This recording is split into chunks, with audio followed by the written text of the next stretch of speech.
Mahjoob Zweiri joins us from Doha. He's a non-resident senior fellow at the Middle East Council on Global Affairs, also a professor in contemporary politics of the Middle East at Qatar University. Professor, thank you so much for your time. Are we 50-50 here on whether the Donald Trump peace plan will even proceed to phase 2 or 3? Are we in that much of a delicate situation? I think the ceasefire is likely to continue, but there is a very tiny change on the scene. My argument on this is very clear. I think Israel is moving the whole status quo from the real war to the state of war. Adnan, this means the following. The state of war means that Israel can do a lot of activities, military activities, without paying any political price. This includes attacks, airstrikes, banning the aid, closing the borders, making the life of Gazans hell, all of this. And that is the state of the war, is very dangerous status quo. This means basically the maximum of the pressure of all the players which are used now is not basically leading to a serious changes. And one of the important elements in this, Israel is continuing on creating more obstacles. The last obstacle is the 200 fighters of Hamas. Now Israel says, according to the Prime Minister, they are not releasing them unless they are disarmed. And now they say they will never release them. So the state of the war likely to continue on Gaza for a long time. Hakan Fidan, the Turkish foreign minister, said after that meeting with his fellow foreign ministers that unity among Palestinians will be beneficial for all Palestinians. Is there a lack of unity that Israel is taking advantage of, or are the different factions now on the same page?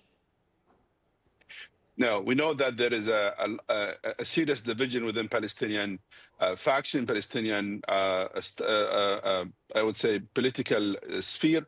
That's obvious. We know that Hamas, Islamic Jihad, they look on the same page, but no one. Fatah and Palestinian Authority, of course, they are not on the same page. And more importantly, Netanyahu does not need all of them. It does not need Hamas, does not need Islamic Jihad, does not need Fatah.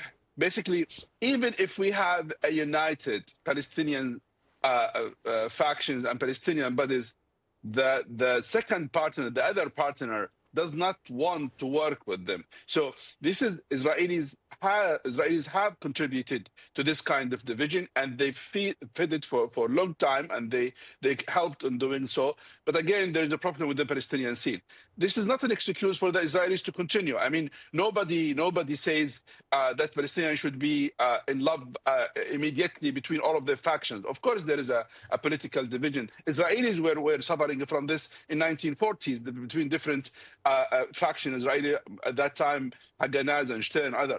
But the idea is now focusing on this division is an important fact, but also they should be more focused on the current situation, the humanitarian issue in Gaza, and trying to pressure Israelis as much as possible so they can help the civilians to go back to sort of normality of their life. Especially, we know that there are 700 kids that need to go to schools, and they lost already 2 years of their education. Yeah, absolutely. It's one of the priorities as far as the United Nations is concerned. Mahjoob, there is a responsibility on both Israel and Hamas regarding the International Stabilization Force. Benjamin Netanyahu would like to have the power of veto over whichever international troops are in Gaza. What about Hamas? And what about the other armed groups in Gaza? What do we know about their attitude towards foreign troops coming into their territory? That's an excellent question, Adnan. The problem here can be explained on 3 quick points. Israelis, they don't want specific countries, and they don't want a clear mandate, and they don't want Security Council to be involved. This applies on all countries, regardless who are they. Because the minute Security Council is involved, the minute mandate is clear, the minute those countries are in, Israelis cannot do anything. And more importantly, Israeli government does not need a Palestinian body to be in Gaza to take care of internal security. They need another arrangement which can serve their own purposes.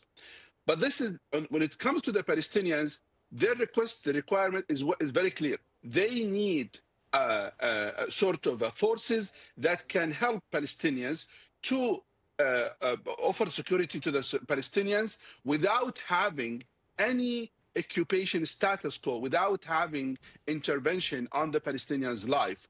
That is what makes Netanyahu upset. That is what makes him pushing back the second stage and creating an obstacles by saying, let's first of all talk about disarmament Hamas, and then we talk about the forces. And he knows it's about it's like a chicken and egg, and this kind of puzzle. The more he pushing the stage, he's dreaming that there will be a better product of that. But obviously, this is not the case. The United States is trying its best, and he is rejecting most of the suggested countries. The last country suggested is Singapore, but the countries also, Adnan, is hesitant.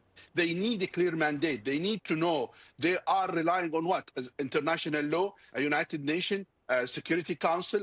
Israelis are not helping with all of this. That's what makes moving to the second stage a little bit problematic. Thank you so much, Professor, really, to talk us through that. It's been really instructive. Mahjoob Zweiri, thank you. Thank you.